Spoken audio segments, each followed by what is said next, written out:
peristiwa dugaan pelanggaran administratif pemilu yang terjadi secara terstruktur, sistematis, dan masif diketahui pada tanggal 8 Mei 2019 dan dilaporkan kepada Bawaslu pada tanggal 10 Mei 2019, sehingga masih dalam jangka waktu 7 hari kerja sejak diketahui.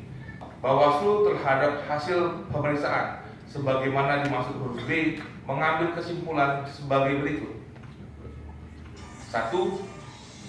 Bahwa bukti laporan yang dimasukkan oleh pelapor yang menunjukkan adanya perbuatan terstruktur dan masif yang dilakukan oleh pelapor hanya berupa link berita yang tidak didukung dengan bukti lainnya, baik berupa bukti dokumen, surat maupun video yang menunjukkan adanya perbuatan terlapor yang dilakukan secara terstruktur dan sistematis, sehingga bukti yang dimasukkan oleh pelapor belum memenuhi kriteria bukti sebagaimana diatur dalam Peraturan Bawaslu Nomor 8 Tahun 2018 tentang penyelesaian pelanggaran administratif pemilihan umum.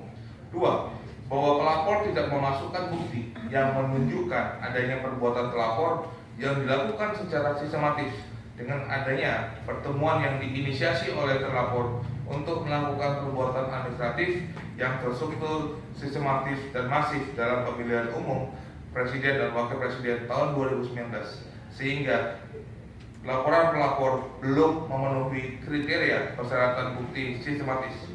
3. Bahwa Bawaslu berwenang memeriksa, mengkaji, dan memutus dugaan pelanggaran administratif pemilu yang terjadi secara terstruktur, sistematis, dan masif. 4. Bahwa laporan pelapor disampaikan kepada Bawaslu masih dalam tengah waktu yang ditentukan. Mengingat 1. Undang-Undang Nomor 7 Tahun 2017 tentang Pemilihan Umum. 2. Peraturan Badan Pengawas Pemilihan Umum Nomor 8 Tahun 2018 tentang penyelesaian pelanggaran administratif pemilihan umum.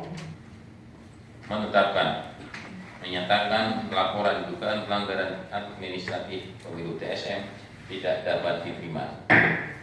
Demikian diputuskan pada rapat pleno Bawaslu oleh 1. Abhan sebagai ketua, 2. Dr. Andre Petrolus sebagai anggota, Chris Edward Segar sebagai anggota, 4. Muhammad Agutin sebagai anggota, 5. Rahmat Baja sebagai anggota. Pada hari Senin tanggal 20 bulan Mei tahun 2019 dan dibacakan secara terbuka dan terbuka untuk umum pada hari Senin tanggal 20 bulan Mei tahun 2019. Ini kan sudah diputus untuk tidak direkomendasikan kembali dan saya menyayangkan tentang itu. Kalau cuma link berita bisa dijawab, Mbak, kenapa hanya buktinya hanya link berita? Tidak melanggar Jadi dipatahkan karena itu juga kan? Ya, karena kan kami ada saksi-saksi. Nah, saksinya itu belum, ya, saksi-saksinya itu belum sempat ditanyakan, sehingga ini yang membuat bagi saya nggak fair keputusan ini. Kenapa nggak pernyataan saksi dimatrain atau di videoin saksi-saksinya, Bu, kemarin itu? Karena antara jangka waktu saya menemukan dan harus melaporkan ini jangka waktunya sangat mepet sekali. Jadi yang terpikir oleh saya adalah melaporkan dulu karena terbatas 7 hari.